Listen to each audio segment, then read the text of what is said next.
It's great to have you with me today on Paint a Beautiful Picture. For just a moment, I'm going to talk to you about what it means when you paint a picture in your child's life. Okay, if you're yelling and screaming at them down the hall, you just took this big blob of black or navy blue and went across the canvas. If you go into their room early in the morning when it's time to wake up and you put your hand gently on their back and you lean over and say, "It's time to get up, and it's so nice to see you this morning." You just painted a really delicate, gentle, beautiful stroke of yellow or pale green or the palest seashell pink across their canvas. You are the one painting into your child's life. One of the major ways that you do that is by the way that you communicate.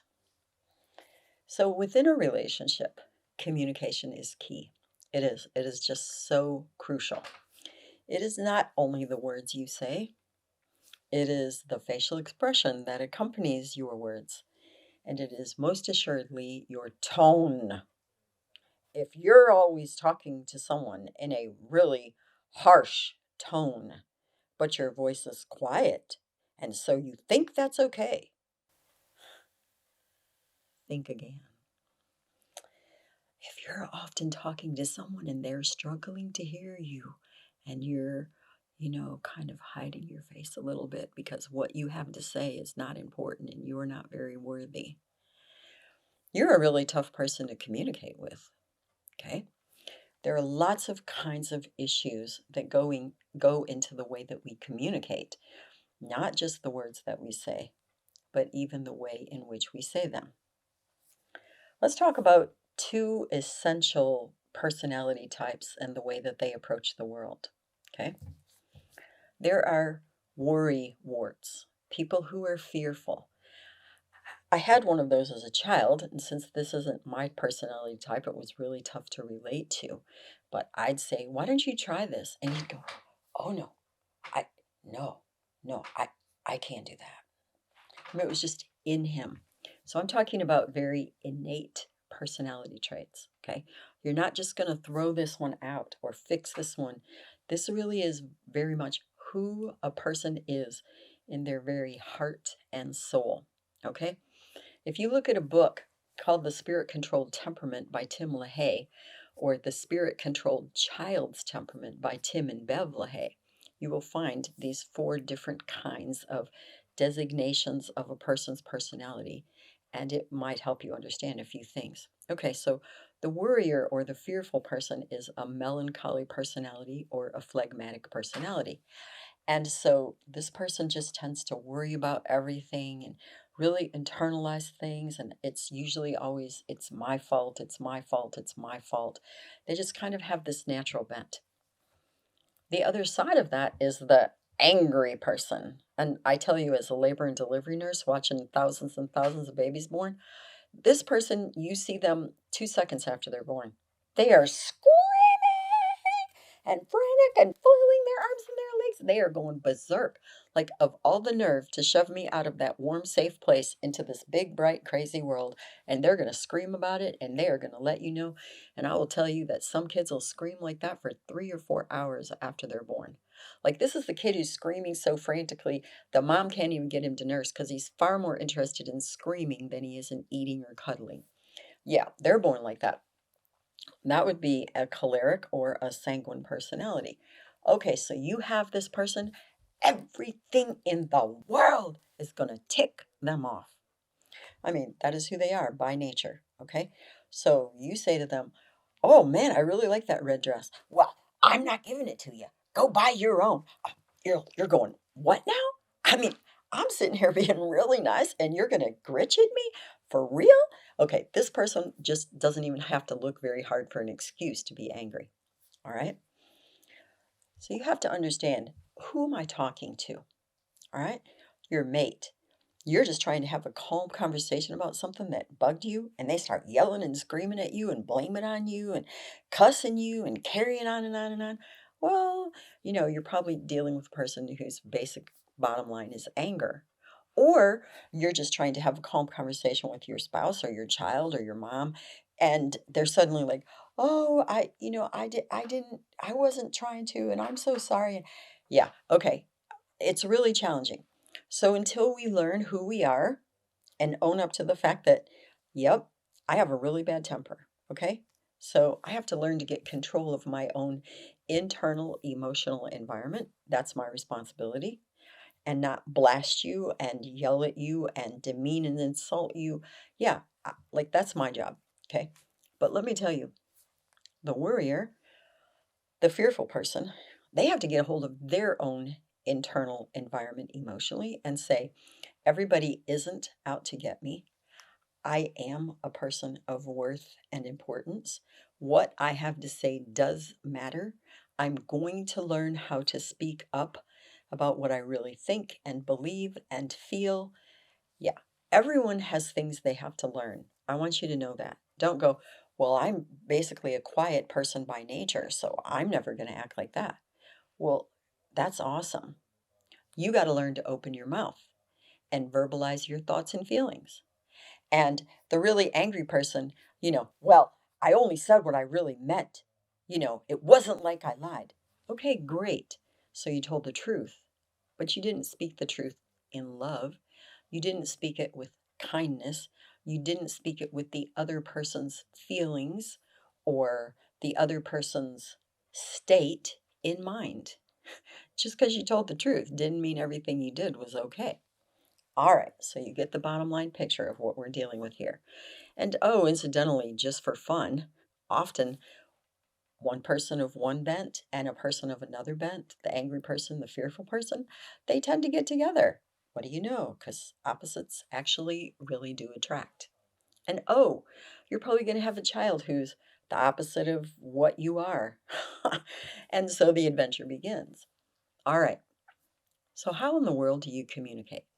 First of all, it's really tough for me to explain my feelings and my thoughts and ideas to you if they aren't clear to me. Okay? So you have to have some quiet time. That means turn off the television, turn off your phone, turn off your iPad, turn off your computer, and think. And think about how you really feel about that. Think about why that made you upset. Think about what you're afraid of. Think about the things that you worry about the most. Then, when someone says to you, your partner, your co parent, your child, your friend, what do you think about that? Or why are you so afraid of that? Or what made you so angry? You can express yourself. Okay? I want you to pay attention to the words that are coming out of your mouth. That might sound funny to you if you're a dumper. You just bleh, everything all over somebody. No, no, I mean it. Think about what's coming out of your mouth. Okay? If you're a really fast talker like me by nature, and you're just used to saying everything, and you know what you think, and you know how you feel, and you're pretty good at communicating it, and you're used to just going, going, going, going, going, and the other guy can't even keep up, and you lost him how many sentences ago? You have to learn to slow down. You have to learn to give somebody a few minutes to catch up to what you just got done saying, especially if it was really important to you and you wanted to get it. Okay? And if you're one of those kinds of communicators, you have to learn how to shut your mouth and give that other person room to talk. And if, as a parent, you're one of those people, and my son and I have talked about this many, many times now, I was drowning him in my communication. He couldn't keep afloat because it wasn't the way his mind or his spirit worked. It was really very unfair of me.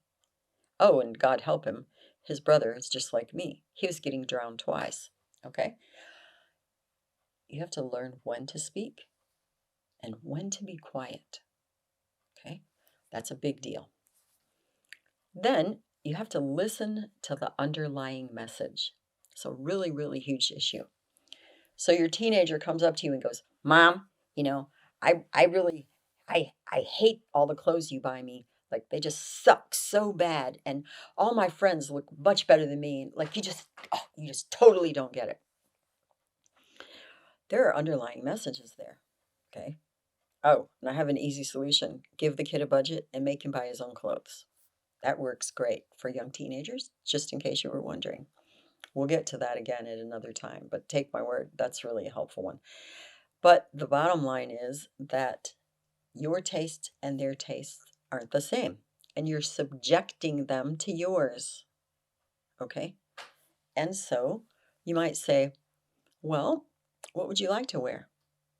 Because it doesn't sound like you're very happy with your wardrobe. See, you're hearing the underlying message. Or maybe the underlying message is you're still buying them stuff that looks like they're a kid and they feel like they're, a little older now. And you say, okay, so what can I do to change the way that you're seeing me treat you? Wow, I promise you, you've never talked to your kid like this, you're going to freak them right out. So listen to the underlying message and address it. Another way to communicate that's really, really effective, but this is usually like an 8 or 10-year-old and older than that, is to say, okay, so what I'm hearing you say is, this is called the mirror method. You're reflecting back to them what you believe you heard. Some people even suggest using the language, what I heard you say was, you hate your wardrobe, you think that you look like an idiot compared to your friends, you'd like to have different clothes. Is that correct? If they correct you, no, that's not what I said. They probably mean, no, that's not what I meant, because it's kind of what they said, but that's okay. Just learn to listen to the language. No, that's not what I said, or no, that's not what I meant, and let them correct you. Okay?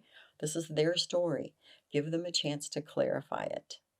All right, so those are a couple of just key tricks about communication. Here's the important one. Are you ready? Whoa, this is so basic. You might say, what, Miss Newbie, why are you saying this to me? Oh, come on, Violet. You think I don't know this? You have to care. I mean, seriously, you're not going to listen to somebody if you don't care about them. And you're not going to listen to someone if you don't care about what they're saying. You actually have to care. So a lot of people, they have a 2 or a 3-year-old, they're barely paying attention to that kid. I mean, what does that kid have to say? Right? I've seen it with my own eyes, so please don't tell me it doesn't happen. Here's the thing. Your child, that is a unique individual. There has never, ever been anyone like them, and there never will be again. That child has their own unique thoughts and ideas and perceptions of the world. And it's fascinating. I mean, come on, this is your own kid. They've got to be the most interesting person on the planet. Seriously, I mean it. To me, I still think my kids are the most interesting people on the planet. They're 46 and 47. I've had decades of this, and they're still amazing to me. Okay, so you have to care. You have to care about what they think. When they say to you, I hate green, you don't go out and buy them a pair of green shoes and a green shirt and think they're going to have a party about this. They already told you they hate green. Okay, so you listen because you care. I fed my kids spinach quiche even though they hated it because I wanted to develop their palate and help them to learn to eat things that were really healthy, even if they didn't think they liked it. That wasn't about disrespect or dishonoring them, but about once a month they got to eat something I knew they didn't like, and it was on purpose. Okay? So I'm not saying you can't do something that your child tells you they don't like or that they hate. But if they really hate green, don't go out and buy them something green like shoes that they've got to wear all the time. That's my point about caring and listening. Okay? If they say to you, Mom, oh my goodness, I really love that group. Well, then you might buy them a CD of that music, even if you hate it. Okay? Or, and put it on their MP3 player and have them wear headphones, or say, let's listen to this together first before I buy it for you. I want to see, what these guys have to say, if it's a good message for a 10-year-old to hear. Yeah, you really listen, okay? Because you care. Then you do speak the truth, okay? You're really going to be truthful to your child.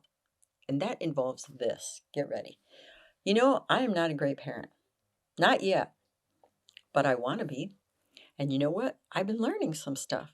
So a few things will look different, maybe. I'm not going to do all of this at once. And mom or dad, please don't. Please don't. Make one change a week. That's plenty. Most of the change is going to be internal, not on the outside. Though I promise you, over the next couple of years, but I'll even give it to you shorter than that. Over the next couple of months, the thing that you learn, these things will continue to shape and change you. But to say to your child, I haven't been a great parent. I really want to be. These are the things I'm working on right now. Okay. That's really a great conversation to have with your kid, especially an 8, 9, or 10-year-old kid.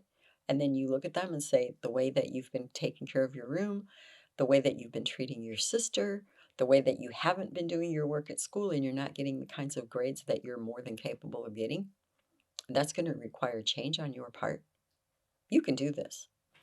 I'm a grown up. I'm more set in my ways than you.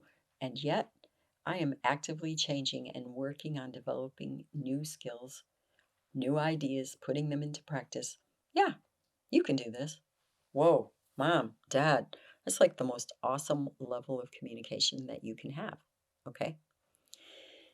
Lastly, I want to encourage you as a parent to listen to your child's dreams. My one son wanted to be an orthopedic surgeon since he was 4 years old and he broke his arm. Of course, I worked in a hospital. So the guy that was chief of staff that year, his name is Larry Metters, David went to him for a problem with his back. And I tell you, I might have done things differently if I'd have known what was going to happen. But my son said, Dr. Metters, if your kid told you that he was going to be an orthopedic surgeon like you when he grew up, what would you say? And Larry looked at me and said, I would kick his backside. Oh, I was stunned, and my son was crushed. He did not become a doctor. I can tell you really truthfully, and I've told him, so I can say this to you. I believe he was created by Almighty God Himself to be a doc, but that critical moment changed his mind. 10 years of his planning went right down the tubes with that one statement.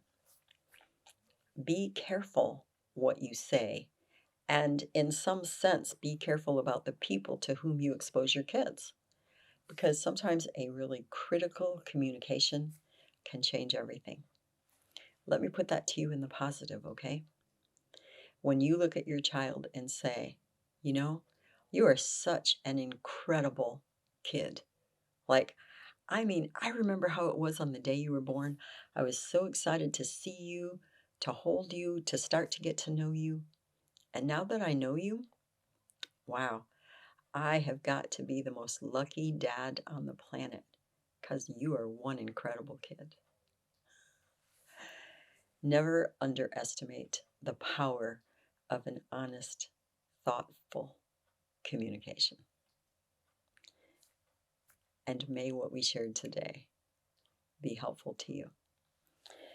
My challenge question for you today is this: how am I doing at communication?